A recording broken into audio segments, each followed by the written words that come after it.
321 treble 3 if it's a WhatsApp message, 08000 321 treble 3, or 81333 if it's a text message. Start them all with the letters BBC.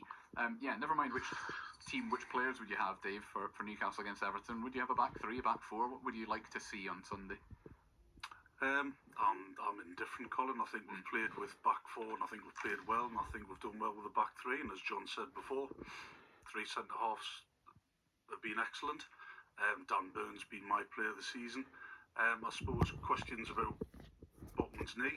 You know, if there is a little bit of a problem there, I wouldn't be pushing him to get through this game. Depends on that, really. Depends on fitness for me, Colin. Yeah.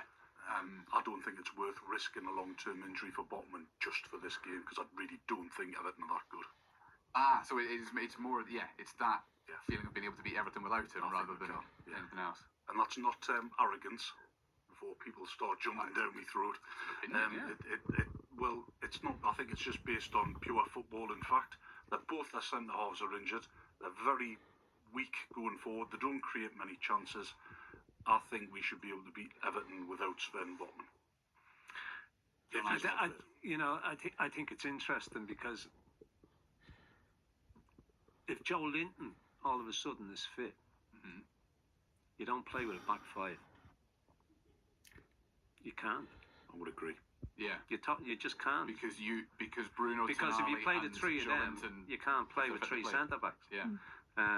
And then he's got to decide if Joe Linton's fit and he's going to play him, who's your right back going to be? Because the other three for me pick themselves. Botman's been out for a lot of the season.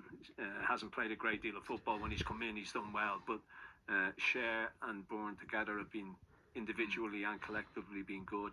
Livramento at left back has been great. Looks like he's played there all. And then who do you play? Kraft every day of the week for me, John. Yeah, well, he's the only option, really, Dave. He's just never lets us do.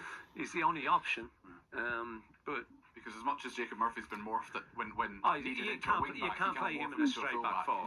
No, there's no way in the world you can play him as a right back in a straight back four. Yeah. No, that's just not going to happen. But it's just, if Joe Linton was fit, he's obviously got to play, hasn't he? And then it is a straight back four. Yeah, plenty of variables between now and Sunday, I guess, from that perspective.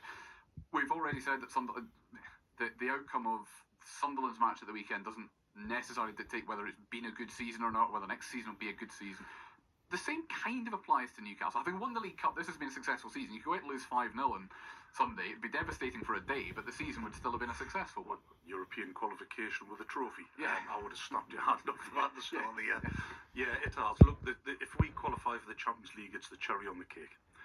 If we end up in the Europa League with a trophy, fine by me. Look, it's great. However, the Champions League's a massive prize. It's something you've got to aim for. We've got to go out there to beat Everton. We've got to. The question about, are you asking that now about whether it's a bigger season for a bigger game for Sunderland or Newcastle? Yes, go for it. Yeah. Go for it. Yeah. So I've changed my mind about 10 times since sitting in the car park. I think it's a bigger game for Newcastle to win, because I think Champions League qualification opens up a lot of doors for us. Now, for Sunderland, I think actually, for the record, mind, I think both teams are going to win. Okay, yeah, noted. I think Sunderland will win in extra time.